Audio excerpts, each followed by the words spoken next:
down, but sometimes I mess it up, so I apologize. So can folks see my PowerPoint? Yes. Awesome. Okay, good. Well, thank you so much for coming. I really don't have a ton prepared. I'm hoping that we can have a conversation about what's going on with literacy in Virginia. We are hoping that this would sort of start a conversation about where we want to go and get feedback from folks about different topics we want to talk about as a part of the Reading League and sort of our outreach to teachers and parents and schools and other educational stakeholders. So I'm going to talk a bit about the state of literacy data in Virginia. Part of what I do is I crunch numbers for fun. I love looking at data and sort of understanding what's happening to different subgroups of kids across Virginia, really across the country, but I'm going to try and focus tonight on Virginia. And so we can sort of better understand where we are right now and maybe have a conversation about where to go. So I don't think I need to belabor the point that reading is just really important for kids. It predicts lifelong outcomes for kids. It predicts engagement in civics, and it predicts health outcomes and economic well-being for individuals. So literacy is important for long-term outcomes. We also know that early reading development is particularly important for academic development, as it serves as a foundational skills for all different content areas. And so we know national level data tells us that first graders who have reading difficulties are 88% more likely to struggle in fourth grade. We know that third graders who have not reached proficient levels are 4 times as likely to leave high school without a diploma.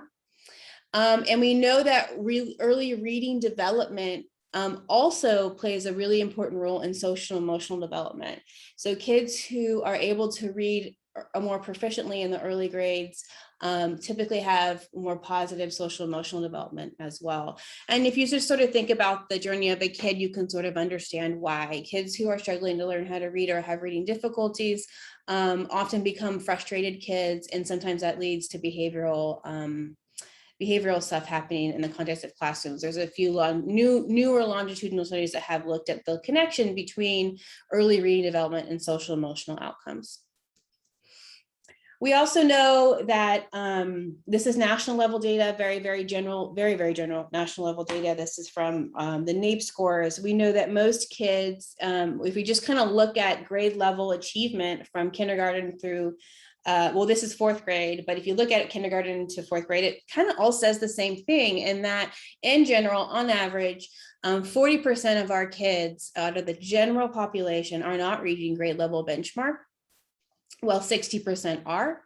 And then if you look at historically and currently marginalized groups of kids, so kids who speak English as their second language or English language learners, are kids with disabilities, children of color, about 60% of those kids are not reading grade level benchmarks. And so I point this out, I break it up on purpose because I think it's really important to show that there is an impact on certain subgroups of kids, with them less likely to achieve grade level benchmarks in reading.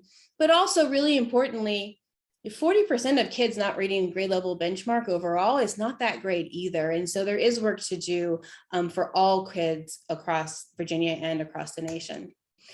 Really briefly, I want to look at Virginia NAEP scores. I'm only going to show fourth grade. And essentially what I'm showing here is that our NAEP scores in Virginia really have not changed since 1992. These are average scores for all kids.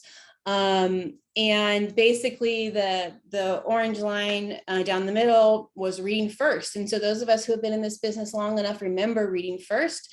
And we remember that there was an effort to really develop those foundational level literacy skills during reading first and push evidence-based practice into our core and supplemental instruction for kids. But we haven't seen a huge benefit from that as far as looking at NAEP scores. I do want to point out that NAEP scores are really truly just a proxy for literacy, but we do need to pay attention to these things over time. And so basically we have a lot of kids who aren't scoring as proficient on NAEP, and that is persistent from 1992 until now. The other thing briefly to say about Virginia that's a bit unique is EIRI. So there are millions of dollars every year put into the system to provide individual intervention for kids who are struggling to learn how to read or have reading difficulties. And one would think that that might bump up reading scores, but it really hasn't made a significant difference on sort of the scores over time. So going a little bit deeper here, because I think it's really, really important to look at subgroups of kids. So talking about average development is important, but we really want to understand what's happening for individual groups of kids across Virginia. And again, these are the same data. This is the NAEP assessment of children in Virginia. This is 4th grade data. I could show you the 8th grade data and it would look exactly the same. So I'm just going to show you 4th grade. And what the gray bars here show is the average score for a child in Virginia from 1994 to 2019 on the 4th grade NAEP assessment. So that's just the average score. And now I'm going to break it down by subgroups. So the orange line are white children. So on average, white children are scoring a bit above average. The red line are Black children. The yellow line are Hispanic children, so scoring below the state average on the NAEP in 4th grade. The blue line are children who qualify for free and reduced lunch. So this is our marker of socioeconomic status. So the kids in that line, they qualify to receive free and reduced lunch services. The dark blue line are the kids who do not. So those are the kids who come from higher SES backgrounds. And then the line along the bottom, I just added in for a talk I gave last week, which I think some of you were there, are children with disabilities. So a couple of things to point out here. One is that we often talk about how poverty drives literacy outcomes. And by and large, that's a true statement. Our kids who qualify for free and reduced lunch are scoring significantly lower than their peers who are not. But importantly, this data shows that we also have great discrepancies based on race and ethnicity. That's above and beyond a poverty statistic, because we have kids who are Black and Hispanic scoring significantly below the kids who qualify for free and reduced lunch. And then also, I think, looking at our kids who have disabilities and how far below that they are is important to point out. So another way to look at data in Virginia is, this is a project that the UVA Equity Center has put together. And essentially, if you were to go to this link, and I don't know if it's going to work if I open it during the talk, so I won't, so I will just talk through it for a second.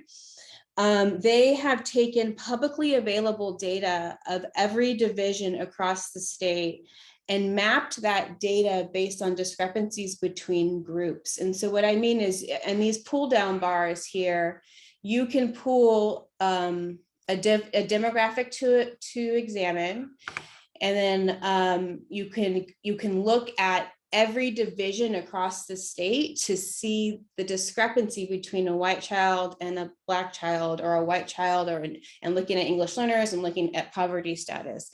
So you can really see a couple of things here. One is the large discrepancies between these subgroups of kids on their rates of passing the SOL assessments. And you can also see that this is historical. So this is persistent. The gaps are persistent and they are great between different subgroups of kids. And I think when we're thinking about data in Virginia, we need to make sure that we are considering the impact of access to services and also equity as we're thinking about literacy data. So, and then I can't talk about data in Virginia without also talking about the impact of COVID. So when COVID started, there were a bunch of researchers out there who did sort of these models of, okay, how much is this going to impact literacy learning and math learning and social emotional development? And there were predictions made about what would happen to kids because of disrupted learning opportunities. So by and large, the overwhelming majority of kids across the nation had less access to instruction and fewer hours of instruction. A lot of kids were receiving instruction online. And for kids who were having reading difficulties before COVID, you can imagine that this sort of was a big impact on their reading trajectories. So a bunch of folks across the country have compiled a bunch of this data, and basically what on average, what the data points to, on average, for the average kid, kids are about 4 months behind where they should be coming into the fall of 2021 school year. But I think we also need to break this, and we look at our Virginia context and also break it down by subgroup. So we know that the data suggests that students of color, English language learners, those with disabilities have been differentially impacted by the pandemic, and in a negative way if you're looking at academic outcomes around reading. We know that the early reading discrepancies between subgroups of students have been exacerbated due to the pandemic. So I'm going to present some data that we put together from the PALS office. Some of my fabulous PALS colleagues are on this call. And we, at the end of last year, so spring of 2021, there was data collected, kindergarten, first, second grade. And we wanted to see how many more kids were below benchmark as compared to pre-pandemic. And keep in mind that we have to look at spring 2019 because in spring of 2020, PALS data was not collected in Virginia because of the pandemic. And so essentially what we did was we looked, these are just very simple graphs here. We looked at what was the rate of kids who scoring below benchmark kindergarten, first and second grade in the spring of 2019 versus what is it in 2021. And you can see that there's great increase here. So the light blue is 2019 and the dark blue is 2021. And then, my field is, okay, that's great. On average, we have some information, but really what's happening based on subgroups of kids. And this might be difficult to see, but this is a publicly available graph. It's on the PALS website. And essentially across the bottom, you have different subgroups of kids, different demographic variables, economically disadvantaged versus not, English learners, non-English learners, and students with disabilities. And what you can see is that across every single subgroup, there's been an increase in kids who are identified as at risk at kindergarten, first and second grade. When you look at the totality of increased risk status, it was, what we found was there are 1.8 times, almost 2 times as many kids at risk in the spring of 2021 as compared to 2019. And so those are numbers that we've never seen before. And Virginia is unique in that we do have this, long history of collecting screening data K-2. Most states don't have this. And so we can make historical comparisons, and we've never seen the rate of kids qualified as at risk for reading failure as we did in spring of 2021. And then specifically, just really quickly, I could show these for all different subgroups of kids, but for this one, because I did it last week, I pulled out kids who had different demographic, who had different disability categories. And showing from 2017 to 2021, again, high numbers here are not good. So high numbers mean that increasing numbers means that there's an increasing number of kids qualifying as at risk are not reading benchmark on the PALS assessment. And so here you're looking at individuals, children with intellectual disability, the blue line, specific learning disability, the orange line, autism is the yellow line, EBD is the gray line, and then the line on the bottom is SLI. And essentially, I could show you so many of these, and I will not for the sake of time, but they all show the same trend, and that's that over time, we just have seen an increase from 2019 to 2021, wherein we were seeing really stable levels of benchmark of kids not reading benchmark across these categories between 2017 and 2019, and then you see an increase in 2021. So some key takeaways here is that the PALS data from spring 21 show that significantly more students ended the school year as high risk for reading difficulties as compared to 2019. And again, these are unprecedented numbers, never seen numbers like this before, nearly 2 times as many kids in the K-2 space. And then when you look at the subgroups, so based on demographic variables and economic status, there's indications that students who are Black, Hispanic, economically disadvantaged, and English learners were disproportionately identified as being as high risk for reading difficulties. So, I just want to speak really briefly about what does this actually mean? And I don't have a lot of time to talk about that. This is stuff that I think about a lot and stuff that I think about probably too late at night because it concerns me. But when we think about sort of this tiered approach to services, one of the things that is potentially concerning is overwhelming the system. And what I mean by that is, in a lot of divisions in schools across Virginia right now, we have an upside down triangle in that there are many more kids who are being identified as at risk than the system can handle. In a normal functioning system with a tiered approach to services, you would be able to serve and remediate reading difficulties you would be able to serve about 80% of the kids in tier 1 if you have an evidence-based core instruction. And then about, the rest of the kids would need supplemental instruction in tier 2 and tier 3. But right now, across some subgroups and in some places, there's 40 and 50% of kids who appear to be in need of supplemental instruction. And so I think we need to think really critically about what we're doing in schools and how we can organize our resources around serving all kids. And ultimately, I could talk about this for 3 hours, but I will not. It comes down to evidence-based core instruction. So we need to make sure that all kids are getting the evidence-based core instruction, and then when they need it, tier 2 and tier 3. So I was asked to do, when we talked about this talk tonight, I told folks I would give sort of a brief overview of where we are pre and post COVID, give people an idea of where you can go to look at the historical data, and we can provide that link. And then I suggested that maybe folks might want to know what we're doing in the PALS office to sort of, number one, respond to this and to provide professional development for teachers and divisions. But also, I think most folks are aware that we are in the process of revising the early literacy screener. And ultimately, the goal of that is to make sure that we are doing a better job at identifying kids who are at risk so that this tiered system doesn't get overwhelmed, so that we're not under and over identifying kids. So I'm going to talk just briefly about that. And I do need to give a big thank you to the PALS office, who I messaged late today saying, I think I'm going to talk about this today. So I appreciate the support from the PALS office getting some of this together.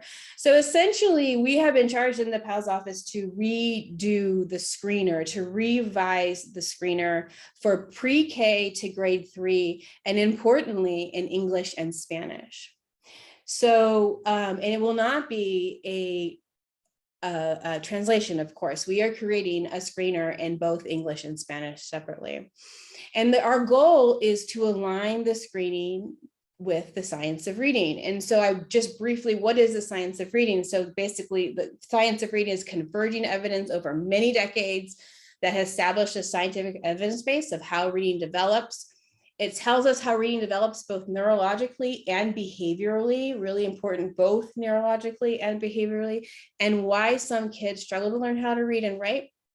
And if we are using the science of reading appropriately, it should be informing both our early reading assessment and screening and our intervention so that we're preventing reading difficulties whenever we can. I'm not going to go much into this. I have these 2 slides here basically showing that our knowledge of the brain has increased in the last 40 years. So this is what we thought was happening in the brain when kids were reading in 1965. this is what we kind of know more about now. And we know that skilled readers, when they encounter words on text, they are sounding out each individual letter. And skilled readers, even you folks in the audience who are just really good, proficient readers, you're reading so fast that you don't know that you are actually attending to every single letter and sound that you encounter on the page. That is what's happening in the brain when you are reading efficiently. And since we know how efficient readers read, it helps to inform us how we should be teaching reading and also assessing reading. So we are trying to align the PALS assessment more closely to that. I like to remind people, though, that children learn how to read, not brains. So our lives would be so much easier if we just had brains like in boxes learning how to read, and there weren't all the outside context like the community setting in our classroom environment and our resources, the reading instruction that kids are getting. All of these factors are happening for kids, right? And we can't forget about that. And importantly, there are certain things that we can control as educators and parents, and there are certain things that we can't control. And so it's our responsibility, in my opinion, it's our responsibility to make sure that the things that we can control, we need to be doing those things right, and we need to be aligning those to the scientific evidence base and make sure kids are getting adequate screening and therefore adequate instruction. So what are we doing to better align PALS with the science of reading? So we know most folks, I think in the audience, are familiar with the simple view of reading. So when I look at this thing, I'm thinking about decoding and linguistic comprehension and how those are both important for reading comprehension. We also know that fluency is important. So how accurately kids read or individuals read connected text is really important for reading comprehension. And we also are very well aware in the PALS office that right now we're only assessing one part of the equation here. So when we screen kids in Virginia right now, we are really looking at the decoding and encoding side of the equation. And we're also not assessing every single thing we should be under the decoding and encoding equation. So part of our goal is to improve how we are collecting data around encoding and decoding to make sure we're collecting all those sub skills. And then the other thing is we are going to be adding a language side to this. So we are working very hard with colleagues inside of Virginia, and also there are experts on this outside of Virginia who I talk to a lot to sort of inform how we're developing the language side of the measure, because we know that if you don't collect early data on language development, you're actually at risk of missing groups of children who are later going to have reading comprehension difficulties, even though they can read words, right? They might be really great. We all as educators know the kids who can read, but they have no idea what they're reading. And so we want to make sure that we are able to sort of catch those kids early. And then we're also working on creating better ways to collect fluency data within the literacy screening system. So we are developing the revised literacy screener with the hope of accurately identifying kids, but also ensuring that it's instructionally transparent and relevant for teachers. We want teachers to be able to pick up the data, understand the data, and use it for their instructional practice. We want to align it with the science of reading. We are creating a vertically aligned measure. And so what that means is that when a measure is vertically aligned, you can talk about growth. The current system, even though it's often used to talk about growth, it was never developed to be used that way, the current PALS screener. And so we are, from a psychometric perspective, which basically means measure development, we are working very hard to ensure that if I'm a first grade teacher and I have a kid coming into my class, I'll be able to look at their previous year's literacy growth and sort of see how they're going in first grade, and all that will be aligned and for educators and parents to be able to see what's going on with their kids. And then we're creating a Spanish version. So revision model, we are working from 3-year-olds with 3 and 4-year-olds to kindergarten through first through third grade. We have developed just a whole bunch of items. This has been a multi-year process on the code-based side with a large group of very dedicated people in the PALS office. to develop new items for 3 and 4-year-olds, kindergarten and first grade. We do not know what the final subtests are going to be. We think it's these ones because that's what the literature would tell us they should be. But we are going to let the data tell us what are the best measures to be using to predict long-term outcomes in reading at each age level, which you can understand is a bit complex. So I want folks to know that we are moving. I did not do this. This is our PALS office team trained data collectors last week or the week before. The weeks are all meshing together in my head, but we are starting data collection early November, and basically to get some item level difficulty on all of these different items. And then, so in the fall, we're looking at the code-based items, so the coding and encoding side. In the spring, we're going to add in the language-based tasks, so linguistic comprehension, and then also the Spanish tasks, because we are a little bit behind on the Spanish because we started the English item development years ago, a couple of years ago. So over 1,500 items have been developed that will be piloted. It's a lot. There's 15 new and revised tasks where we have to develop student, teacher, and scoring materials. We're trying to align, we are aligned with the science of reading, and we've organized it in a developmental progression so that we'll be able to measure growth over time. We have a big psychometric team working on this. We have people who basically what they do is measure development. That is not what I do. I do content development. And so we are collaborating with people on what is the best way to analyze the data to make sure that the screener is doing what we want it to do. That is identify kids at risk for later reading difficulties. And we're trying very hard. We don't want to just assess kids to assess kids. We want it to be instructionally relevant, and also we want it to be feasible for teachers to do. So we want it to be efficient for teachers to do the assessment. Okay, I think I went through most of this. We're doing in-person data collection in a few different locations right now. And we have been working with divisions so that we're not sort of overlapping with, they have to collect PALs. So we're coming in after the normal PALs window to do that. And we're working with all ages, 3 and 4, and then 3 and 4-year-olds in the pre-K space, and then K to 3rd grade. And then the other thing, which, this probably doesn't mean a whole lot to this group, but I do want to talk through it because there's a couple people on the call who have been thinking very hard about this. I am very, very aware that we cannot drop a new screening system on teachers in the fall of 2024 and expect them to know what to do with it. And also that it is our burden and responsibility to be communicating with the field about what are the changes we are making, why are we making them, and how is it going to help you as a teacher in your practice.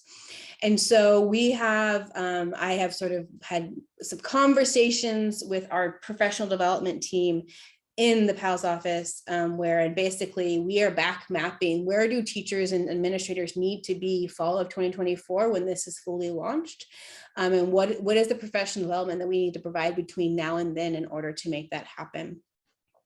So we are thinking about, and I personally would like feedback on this. We are thinking about different modalities of how we reach people.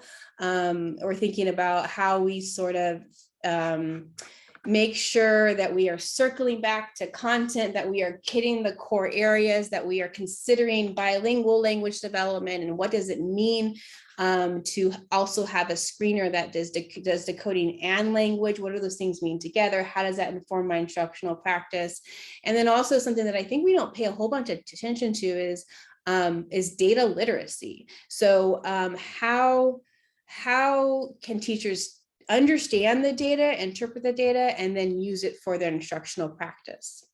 So we're trying to build teacher knowledge around the science of reading, about explicit and systematic instruction, and data literacy across all these different areas, with the goal of this not being a big surprise in the fall of 2024 when we launch it, which is when we think we are going to launch it. So I am going to stop there, and very happy to answer questions about this or about data, whatever people want to ask questions about.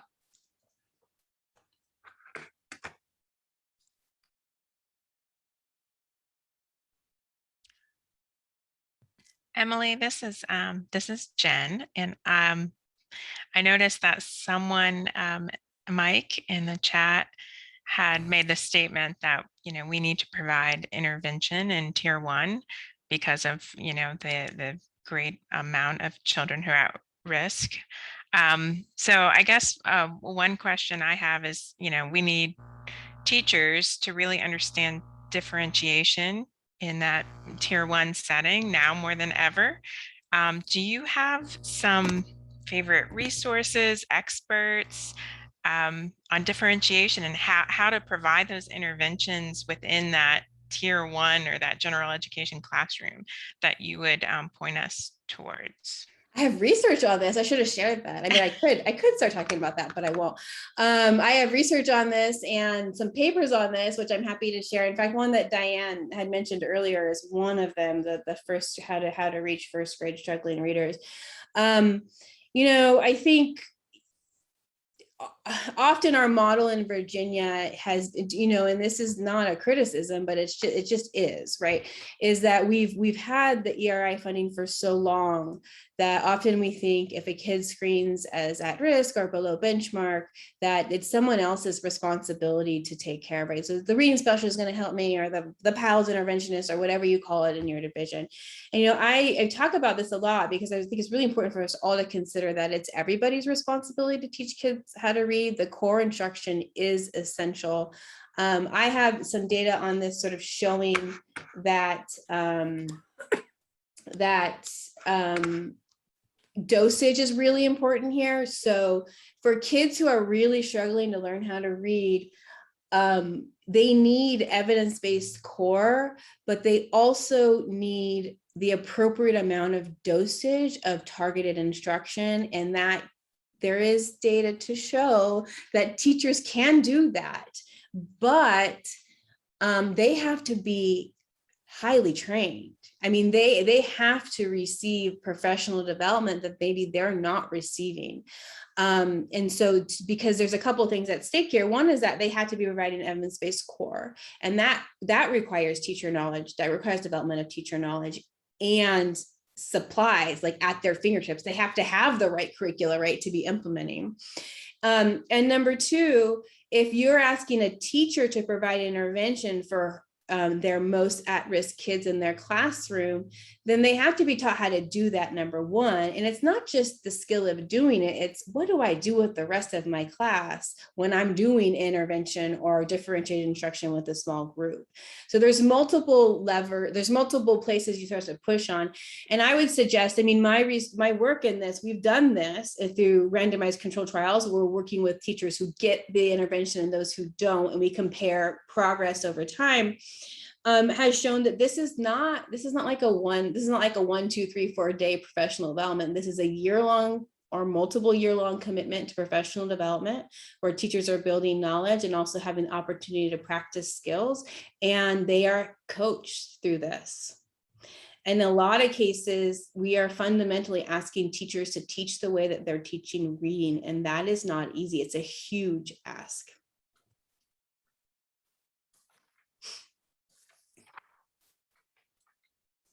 I don't know if that answered your question, but. No, it's good to hear that. It's affirming to hear that answer. There were lots of head nodding in the Zoom.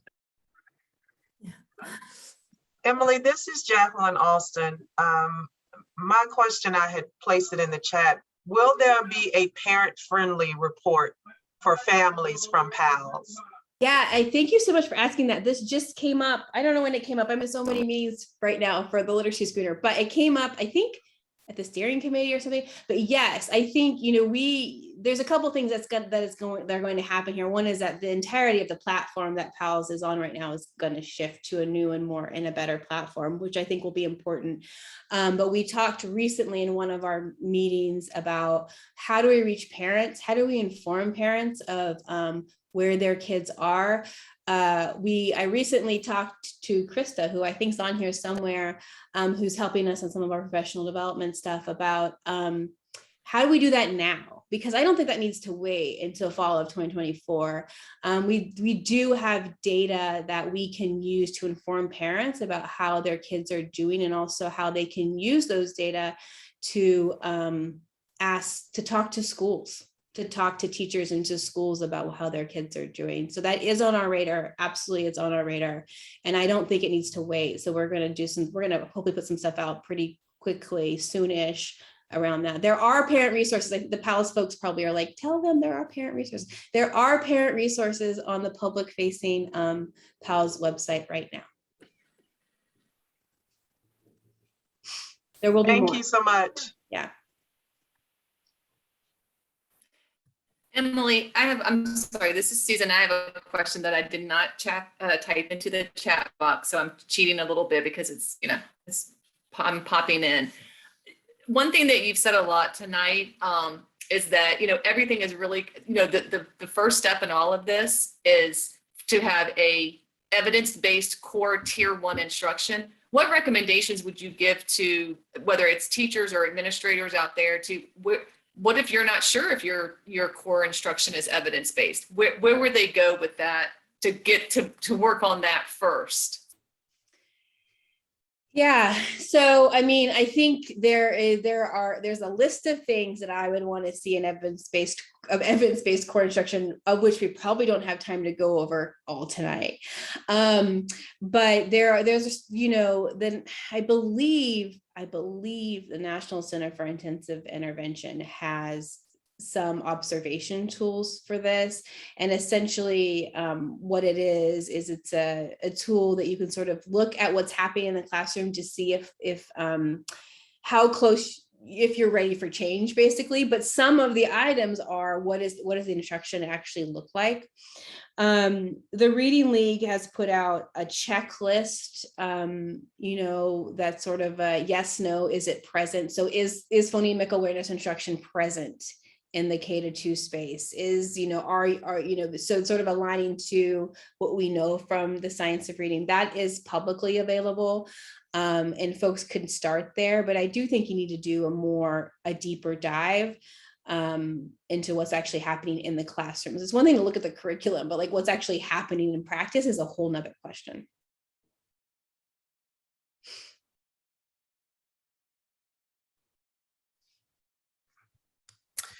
This is Kim, and I have a question. I was, as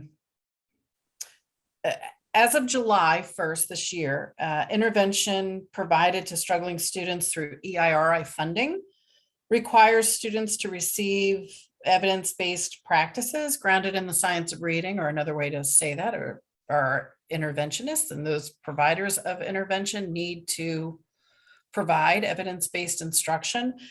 Knowing that many classrooms in Virginia, supported by a survey conducted, I think, by UVA just recently in the last year or two,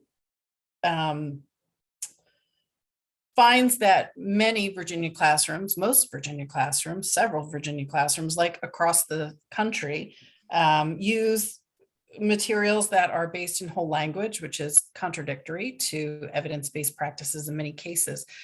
Is your PALS office, or are you, what is the PALS office being inundated with divisions requesting or the materials that you're being used? Do you get a sense that there is a sense of urgency among divisions and school divisions in really addressing this, or really looking at reading? Yeah, I mean, I'm trying to see who's still here from our, the famous PALS hotline. It may not be the PALS office for me personally. The way that I see that there's a sense of urgency is, frankly, people emailing me directly asking for guidance. And that often comes at the division level. It comes at sometimes it's teachers, individual teachers email me to ask me what to do. I think there's definitely an understanding that we have many more children at risk, the most we've ever had. There's an urgent need to change practice. And that is overwhelming because our system is not set up to serve that amount of kids. And frankly, we weren't doing an amazing job before. We weren't serving as many kids, right? Like to be very transparent and honest. So I do think there's a sense of urgency, but also we have teachers that have been living through, as we all have, a pandemic for 3 academic years. And there's just a lot going on in schools. I mean, I myself have 3 small children who are young, can't be vaccinated. So my kids are in and out of quarantine all the time. And so that there's just a lot going on right now. But I do think that there is a sense of urgency. There is a sense of feeling overwhelmed by what's going on, but not a lot of sense of what to do or how to recover. And I teach on Wednesday night. So I just got out of teaching and I teach special ed credential candidates. I'm teaching a reading course for them. And we were talking about this because they're working right now in schools. And I said, this is not a 1-year recovery. This is a 3 to 5 to 7 year recovery. And I think we need to make sure we're thinking about it that way. This will not be fixed at the end of this academic year. We don't have the screening data from this fall. We are anticipating it will be worse than the spring 2021 data. But we don't have it yet, so don't quote me on that. Okay. Oh my, thank you. Sorry, my responses feel very depressing all the time. Are there any questions in the chat, Lauren? Yes, there's one that asks a little bit, can you say more about the professional learning? Will this be a state-sponsored opportunity for all teachers that districts can leverage? Is that in reference to the I think literacy so, screener? yes. Yeah, so anyone using the literacy screener, and that's most divisions across the Commonwealth, will have access to it. That's the goal. We want people to use it. And because we're starting to think about what do they have to know to be able to use the new screener that's aligned with the science of reading to their advantage. Like, how can they use the data to make instructional plans for kids? We want people to use it. There was also some questions about getting access to your article, and someone put a link in there, which is great. So I would advise everybody to check the chat because there's several links that are in there that might be interesting and helpful to folks about things we've talked about. I've got a question from Mike Cresco. The data that he's seen, the STAR and the state growth measures, are showing that 2nd and 3rd grade students are showing the largest gaps in elementary. Any recommendations as to what to focus on at Tier 1 at those grades? Yeah, so that we actually saw that. I didn't mention it tonight, but we did see increased discrepancies in 2nd and 3rd grade. And I think you have to think, I actually have a 2nd grader who stopped going to school in kindergarten, stopped going to in-person school in kindergarten. So if you think about the path of those kids, my 7-year-old hasn't been in a normal school year ever. And so, what you're finding is that the kids who are in 2nd and 3rd grade they look like kindergarten and 1st graders, a lot of them on their reading. And so I think going back to those basic foundational skills, it is likely that they will catch up quickly, but they have to be getting evidence-based instruction. And so they need explicit and systematic instruction on phonemic awareness, on phonics, letter sound correspondences. So, it's going back to the basics in a way that is accessible to kids. And we cannot expect them to be able to jump into 2nd and 3rd grade texts and succeed. And it will become increasingly frustrating for these kids. And that's the last thing we want. We want to make sure that they are feeling successful. So you would say just basically go back and engage in good instruction as if they never had it.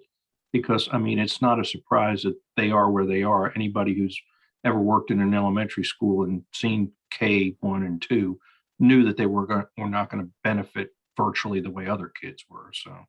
Right. And then so that, yeah. And so going back to, this is a multi-year recovery, right? So the kids who came into first grade this year, this is their first year of sort of formal, hopefully full-time instruction. And they missed that foundational kindergarten year, really, and not missed it. They got instruction, but it wasn't at the level that they would typically get. And so there's going to be multiple years of these cohorts of kids who we need to be paying attention to. One thing that just to share is a couple of the divisions I work with have gone into the letters program heavily, and that's really been helpful, especially for the division that started it pre-pandemic. So for people that are looking to have a way to really give their teachers a good foundation and beef up that K2 curriculum. Yeah, letters is really fabulous at developing teacher knowledge around science of reading and how language systems work, and stuff like that. Yep. So one more question. Are there time recommendations for phonics, phonemic awareness, reading decodable text in interventions? In interventions or in core? I guess maybe So, the question. Marlena, if you're still on, maybe you can help me clarify your question a little bit. Intervention specifically because you were talking about dosage. Right. And I just want to make sure we're getting that right. Yeah, so I think it depends on the kid and the child's deficit. That's the thing. I mean, that's the important piece about supplemental instruction. So if a kid can't read fluently, all you really know is they can't read fluently. You have to figure out why. And I think we know this as, reading specialists. So you have to dig deeper. And so I would really think about how you match dosage to student need. And this can be difficult, especially if you're trying to do intervention in small groups. But for the intervention, actually, I just walked out. I'm still at work, and I just walked out in the hall, and I saw these little kids doing intervention with a curriculum that I wrote, and it was really weird. I'm like, what? That sounds so familiar. I'm like, oh, that's my curriculum. But for that particular one, we do 30 minutes a day, 4 days a week, and we move very rapidly through the letter sounds and stuff like that. And we spend a lot of the time, more of the time, on phonemic awareness and on phonics. So connecting the letter sounds. I mean, when I say we move rapidly through letter names, it's like a minute at most. And then we move into phonemic awareness, spend about 5 minutes there. And then phonics, connecting the letter sounds to the print. And then we spend significant amount of time writing. And it's not writing like writing passages. It's like getting kids to take what they know from phonics and get that into written form. So I don't know. So I don't want to say something wrong here, but we are, if it's not already up on the PALS website, it will be soon. We have sort of developed some, through another project, some guidelines for sort of timing out both ELA blocks and also intervention sessions, and that will be up. If it's not up already, it will be up relatively soon. Thank you. Mm-hmm.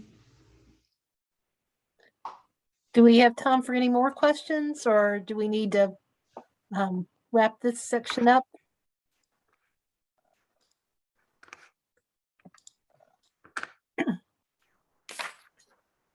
Can you direct me to where those time recommendations are? I'm sorry, because Krista said that they were up. Oh, Krista. Oh, good. Thank you, Krista. Yeah, so they're in the Literacy Hub. The Literacy Hub under the PAL. You have to log into the PALS website and go into there's a hub for literacy resources.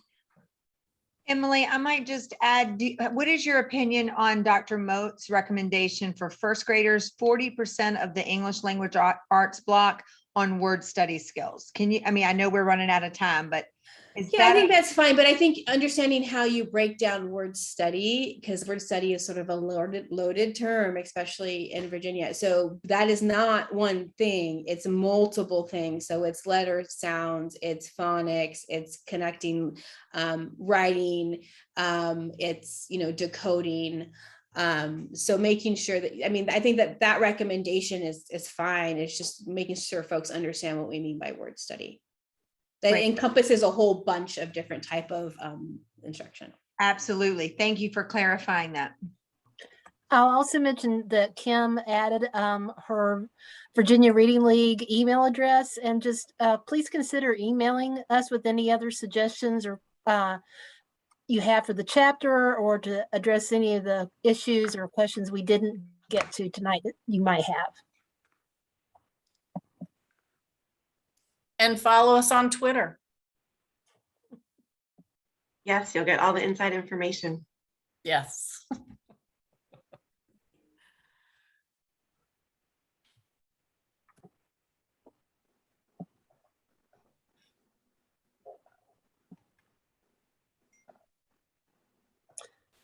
Thanks, everybody. Those were great questions.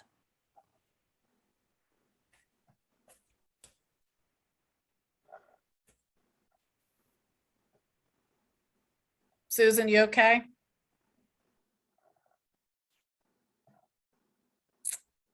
I'm happy to, I don't hear from Susan, so I will go ahead and share, try and share the screen. If I can find it.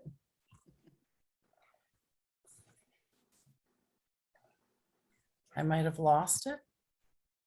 I can share mine. Yeah, thank you, Abby. Mhm. I think I X'd out for some reason.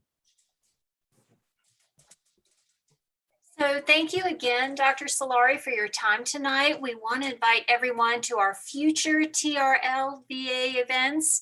On November 17th at 5 p.m., we will hear from Dr. Colby Hall, and she will be talking about adolescent literacy. Join us again on January 12th at 5 p.m., where we will hear from Lynn Stone, who wrote that amazing book, Spelling for Life. Ms. Stone will be speaking about spelling is a complex orthography, excuse me.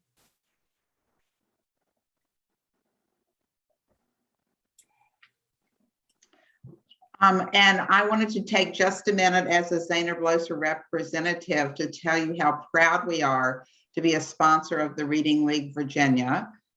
We have a Science of Reading hub on our website, zaner-bloser.com, with all kinds of free information there, articles, research pieces. I invite you to visit that. And beyond that, we're sponsoring a 5-part webinar with Laura Stewart, who is our National Reading League Director, called Beyond Word Recognition. In this 5-part webinar series, we'll take a closer look at essential sub-skills of the language comprehension side of the simple view of reading: background knowledge, vocabulary knowledge, language structures, verbal reasoning, and literacy knowledge. I believe if you click here on the Zaner-Bloser site that you can register. If not, I'm happy to send you a link for that. From chat, is it in the chat? Oh, okay, thank you very much. You're welcome. The first one has already happened. That was on background knowledge. But if you go ahead and register, you'll get a link to all 5 webinars. The next one is vocabulary knowledge, and it's on November 16th at 6 o'clock. The next one is December 7th at 6, and that's on language structures. The next one is January 11th, also at 6, on verbal reasoning. And the last one is February 8th about literacy knowledge. And again, if you go ahead, it's a free webinar series. If you join that, then you get recordings of all of them, even if you can't watch them at that 6 o'clock time. Thank you all for everything that you do every day. I was a teacher for 25 years in the classroom, reading specialist. I know what it's like, and it's even harder now. So thank you and bless you for all that you're doing, and let us know any way we can help you.